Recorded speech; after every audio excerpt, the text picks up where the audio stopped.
جو معاملات تھے سارے دیکھے.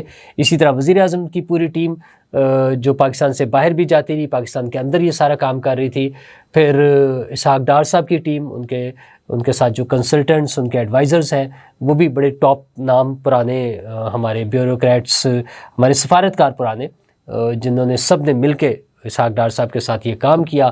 اور پھر وہ جو میلہ سجا وہاں پر، وہ جو مذاکرات کی ٹیبل سجی جس میں ساری دنیا سے صحافی بھی موجود تھے، جس کی وجہ سے پوری دنیا میں پاکستان کی تعریفیں ہوئیں.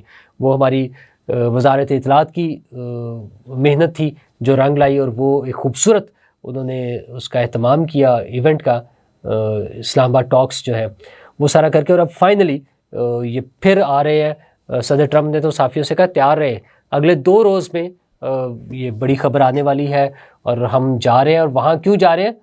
فیلڈ مارشل عاصم منیر کی وجہ سے، یعنی وہ پاکستان آ رہے ہیں.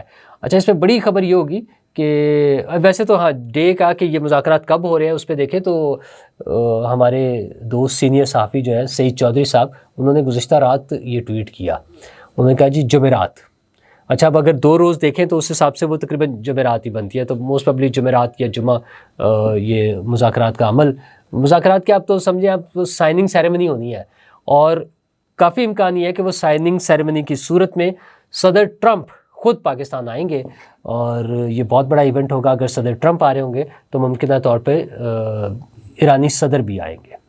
اور یہ ہوسٹ کرنا، اس کے 2-3 مختلف پہلو ہوں گے. پاکستان کے لیے بہت بڑے اعزاز کی بات ہے، اور وہ اعزاز کس لیے ہے کہ ہمارا ہمسایہ ملک ایران، اس میں جنگ بندی، اور نہ صرف جنگ بندی ایران اور امریکہ کے درمیان، بلکہ اس سے جو پوری دنیا متاثر ہو رہی تھی، جو عرب ریاستیں یا خلیجی ریاستیں براہ راست حملوں کی صورت میں، اور بالواسطہ وہ جو اکانومی کے پریشر کی وجہ سے پیٹرول کی قیمتیں بڑھ رہی ہیں، آپ نئے ہرمز کا مسئلہ ہے، یہ سارے معاملات جو ہیں وہ دنیا کو پریشان کیے ہوئے تھے. چین تک کا پیٹرول کا جو ساری گزرگاہ ہے وہ متاثر ہو رہی تھی، اور اس کے ریٹس کی وجہ سے پوری دنیا متاثر ہے. تو وہاں مجھے دیکھ کر حیرت ہوتی ہے جب کچھ سینئر صحافی یہ بات کہتے ہیں کہ پاکستان کے جہاز تو نکل آتے ہیں، پھر پرائس کیوں بڑھتی ہے؟ تو بھائی وہ جہاز نکلنے سے فرق نہیں پڑتا، عالمی مارکیٹ میں پرائس بڑھ چکی ہے اور اس کی وجہ سے ہے. اور یہ اس سے کم ہوگی جب یہ اس طرح کی خبریں آئیں گی اور فائنلی جب یہ معاہدہ ہو جائے گا، لیکن ابھی اس میں ایک لمبا وقت لگے گا. اب اس پریشر سے نکلنے میں یہ اوور نائٹ نہیں ختم ہو جائے گا. یہ جو پریشر ڈیولپ ہو گیا ہے، یہ جو معاشی بحران ایک شکل اختیار کر چکا ہے، اس کو سیٹل ہونے میں، چیزیں واپس آنے میں تھوڑا سا ٹائم لگے گا.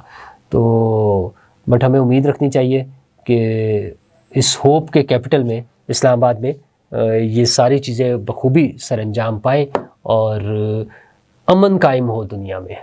جنگیں جو ہیں وہ تباہی لاتی ہیں، بربادی لاتی ہیں، موت کا پیغام لاتی ہیں.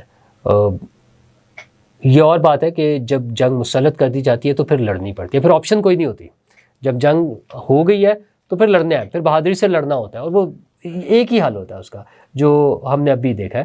لیکن جنگوں سے بچنا ضروری ہے، اور اس کا جو پریشر ہے وہ ساری دنیا فیس کر رہی ہے. لیکن ہماری امید یہی ہے کہ انشاءاللہ پاکستان کے کردار کی وجہ سے یہ جنگ ختم ہوگی، اور یہ اگلے چند دنوں میں جو اسلام آباد میں یہ سٹیج سجے گا. ویسے تو اس بارے میں بڑی خبریں آتی رہی کہ سعودی عرب میں ہوگا، اس میں عمان میں ہوں گے، جنیوا کا بڑا نام آتا رہا کہ جنیوا جو ہے بڑا ایسا مرکز ہے جو امریکہ کو بڑا پسند ہے، وہاں پر ہوگا. لیکن ایران کا موقف یہ تھا کہ ہم پریفر کرتے ہیں پاکستان کو، اور اب تو صدر ٹرمپ نے بھی کہہ دیا. تو پاکستان زندہ باد، اور امن زندہ باد، اور اسلام آباد ٹاکس زندہ باد. یہ امن تو اپنی جگہ ہے، لیکن جیسے میں کہتا ہوں کہ وہ پریشر ہے، اکنامک پریشر ہے.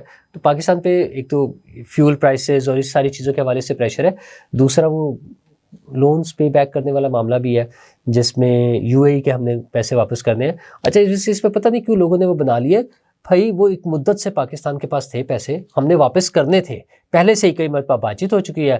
تو اب اگر ہم دینے میں ان سے وہ مانگ رہے ہیں اور ہم دے رہے ہیں تو اس میں کوئی ایسی جھگڑے والی بات نہیں ہے. یہ کچھ لوگ ہیں جو اس کو شرپسندی کے طور پہ پھیلانا چاہ رہے ہیں.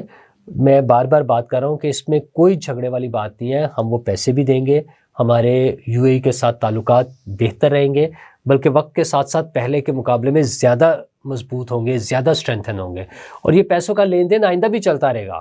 ہم پھر بھی لے لیں گے، ہم پھر بھی واپس کر دیں گے، یہ سارا سلسلہ چلتا رہے گا. لیکن اس پریشر میں سعودی عربیہ کی طرف سے ہمیں ایک اچھی خبر یہ مل رہی ہے کہ وہاں سے ہمیں کافی سارے پیسے، مطلب جس پہ ہم وہ بھی مینیج کر لیں گے، اور کچھ اور چیزیں بھی ہیں.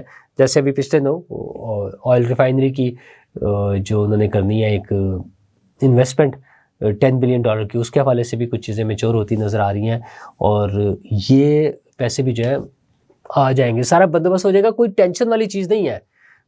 ہمیں کیا کرنا ہے؟ ٹرسٹ کرنا ہے گورنمنٹ پہ.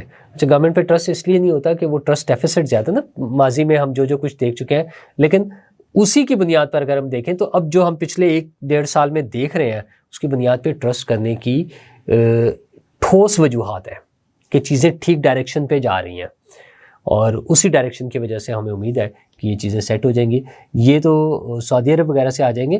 ہمارے وزیر داخلہ محسن نقوی صاحب کراچی میں وہ ایک تقریب سے خطاب کرتے ہوئے جب انہوں نے کہا کہ پاکستانیوں کے $100 بلین 100 ارب روپے پچھلے 3-4 سال میں پاکستان سے باہر گئے ہیں. ارب روپے نہیں، ڈالر، 100 ارب ڈالر. تو ان کا کہنا ہے، ان کی ریکویسٹ یہ تھی تاجروں سے کہ کوئی 30% ہی واپس لیں. 30% کا مطلب $30 بلین، 30 ارب ڈالر. تو اگر اتنا پیسہ پاکستان میں آ جاتا ہے تو یقیناً ہمارے بہت سارے مسائل حل ہو جائیں گے. لیکن وہ پیسے واپس کیوں آئیں گے؟ جو لوگ پاکستان سے پیسے لے کر گئے ہیں اس کی وجہ کیا ہے؟ اچھا، یہاں بھی تو لوگوں نے، ہم اپنے آس پاس دیکھتے ہیں، ایسا نہیں کہ پاکستان میں پیسے نہیں لگاتے لوگ. بڑے خوبصورت بلڈنگز، بڑے بڑے شاپنگ مالز، وہ پیکیجز ہو، وہ ایمپوریم ہو، وہ ڈالمن مال ہو، وہ لکی سینٹر ہو، مطلب ہر شہر میں وہ الفتح کے بڑے بڑے سٹورز ہو، یہ اتنی بڑی بڑی بلڈنگز، مطلب یہ ابھی وہ بلینز اور ڈالرز والی بات نہیں میں کہہ رہا، لیکن ویسے ہر لیول کے تاجر جو ہے پاکستان میں کام کر رہے ہیں. وہاں پہ تمام برانڈز موجود ہوتے ہیں، دنیا بھر کے گاڑیوں کے برانڈز، موبائل فون برانڈز، کپڑوں کے برانڈز پاکستان میں موجود ہیں، نظر آتے ہیں، ان کی سیل ہو رہی ہے، یہ ساری چیزیں ہیں. لیکن اس کے باوجود آپ سوچیں کہ اگر پاکستان سے پیسے باہر جا رہے ہیں تو اس کی وجہ کیا ہے؟ ایک تو وہ ہے نا ہمارا کہ جی بلیک منی، اور بلیک منی بھی تو کہیں انویسٹمنٹ ہونی ہوتی ہے نا. دونوں کام گورنمنٹ نہیں کر، ایک تو بلیک منی والا راستہ روکنا ہے، دوسرا پیسوں کی فلائٹ جو ہے پاکستان سے باہر وہ روکنے کی ضرورت ہے، تیسری چیز وہ وجوہات ختم کرنے کی ضرورت ہے جس وجہ سے پاکستان سے باہر جاتے ہیں پیسے. پاکستان میں ایز آف ڈوئنگ بزنس جس کو کہا جاتا ہے، کیا گورنمنٹ اس کے لیے کام کر رہی ہے؟ وہ وزیر داخلہ صاحب نے یہ بیان دیا، بہت اچھی بات ہے، ہمیں بڑی خوشی ہوتی ہے. ظاہر ہمارا بھی دل کرتا ہے پاکستان میں انویسٹمنٹ ہو، پاکستان میں پیسے آئے، پاکستان میں لوگ کاروبار کریں، بڑی خوشی کی بات ہے، بہت اچھی بات ہے. لیکن اس کے لیے جو ضروری انگریڈینٹس ہیں، کیا وہ پورے کیے جا رہے ہیں؟ وہ security number 1، as of doing business, کاروبار کرنے کی آسانی نمبر 2، اور بہت سارے فیکٹرز کے، مطلب وہ پھر اسی میں آ جائیں گے نا کہ کس طرح سے لوگوں کو فیسیلیٹیٹ کرنا ہے. انہیں سیکیورٹی اس بات کی دینی کہ ان کا سرمایہ محفوظ رہے گا، وہ روزانہ کی بنیاد پر پالیسیاں تبدیل نہیں ہوں گی، پالیسیز میں کنٹینیوٹی، تاکہ جب وہ انویسٹمنٹ کریں تو وہ ایک لمبے عرصے تک چلے. یہ ساری چیزیں حکومت اگر کر دے تو یہ جو پاکستانیوں کے ہم $100 بلین سوچ رہے ہیں کہ یہ باہر ہے، وہ یقیناً پاکستان میں واپس آنے شروع ہو جائیں گے. اور جب خود پاکستانی جو ہے وہ پاکستان میں پیسے لگا رہے ہوں گے تو ڈیفینیٹلی وہ پھر باہر والے بھی آئیں گے اور پیسے لگ رہے ہوں گے. ابھی بھی ہے، بہت ساری کمپنیز پاکستان میں انویسٹمنٹ کرتی رہتی ہیں، اور زیادہ آ جائیں گے. تو یہ جو ہمارے مسائل ہیں یہ سارے حل ہو سکتے ہیں. ابھی ہم اس سٹیج پہ نہیں پہنچے خدا نہ خواستہ کہ جس پہ ہم کہیں کہ یہ حل ہی نہیں ہو سکتے. پاکستان کے مسائل حل ہو سکتے ہیں. ضرورت کس بات کی ہے؟ اس ول کی، اور اس ول کی کہ ہم نے ٹھیک کرنا ہے، اور اس کی بنیاد پہ ورکنگ کرنے کی. تو اچھا، وہ جہاں ہوتی ہے وہاں اس کا رزلٹ بھی آ جاتا ہے، وہ چاہے فیڈرل گورنمنٹ ہو یا صوبائی حکومت ہو. تو ابھی تازہ ترین جو کل ایک سروے آیا ہے institute for public opinion research کا، جس میں پنجاب حکومت کی 2 سال کی کارکردگی کو میئر کیا گیا. اچھا، وہ آپ دیکھیں، بڑا مزیدار سے نمبرز ہیں کہ ہر شعبے میں وہ ظاہر وہ 50-50 کیا گیا، خواتین اور مرد بھی، پھر اس میں نوجوانوں کی تعداد زیادہ رکھ لی گئی، 18 سے 40 سال کی عمر کے جو لوگ ہیں وہ کوئی 69% ہے، اور ان سے پھر ہر شعبے پہ پوچھا گیا کہ آپ کے خیال میں امن و امان کی کیا صورتحال ہے، گورننس کی کیا صورتحال ہے، جو ترقیاتی کام ہیں ان کی کیا پوزیشن ہے، ستھرا پنجاب کی کیا سچویشن ہے. تو ان سب چیزوں پہ لوگوں کا اطمینان زبردست، مطلب وہ بڑے اوور ویلمنگ جس کو کہتے ہیں نا، حکومت کے لیے بڑی اطمینان کی بات ہے کہ لوگ اس کے اقدامات کو سراہتے ہیں، لوگ اس کو پسند کر رہے ہیں. لیکن کیوں کر رہے ہیں؟ کیا وہ ان کی تقریروں کی وجہ سے کر رہے ہیں؟ کیا کسی کے کہنے کی وجہ سے کر رہے ہیں؟ کسی کو کہنے کی ضرورت نہیں ہے، کام خود بولتا ہے.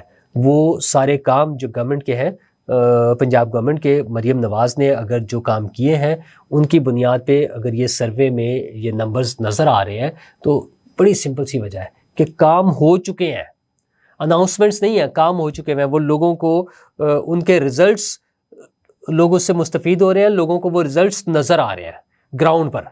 تو جس طرح یہ ہمارے وزیر داخلہ کہہ رہے ہیں محسن نقوی صاحب کہ پیسے واپس آئے، جب کام شروع ہو جائے گا رائٹ ڈائریکشن میں تو چیزیں خود بخود ٹھیک ہونی شروع ہو جائیں گی. آپ کر کے دکھائیں. لوگ ٹرسٹ کرنا چاہتے ہیں، لوگوں کی ضرورت ہے کہ وہ ٹرسٹ کریں، ہمیں انہیں وہ بنیاد فراہم کرنی ہے، اور مجھے امید ہے کہ ہم یہ سب کچھ کر سکتے ہیں. شکریہ. 999 کمیونیکیشن، ڈیجیٹل میڈیا اور یوٹیوب چینلز کی دنیا میں بڑی کامیابیاں سمیٹنے کے بعد اب ویب نیوز، ویب چینل اور یوٹیوب نیوز چینل کی طرف قدم بڑھا رہا ہے، جس کے لیے ہمیں ملک بھر میں رپورٹرز کی ضرورت ہے. خواہش مند حضرات و خواتین نیچے دیے گئے نمبر پر رابطہ کریں. What's app +92 309 1226 999.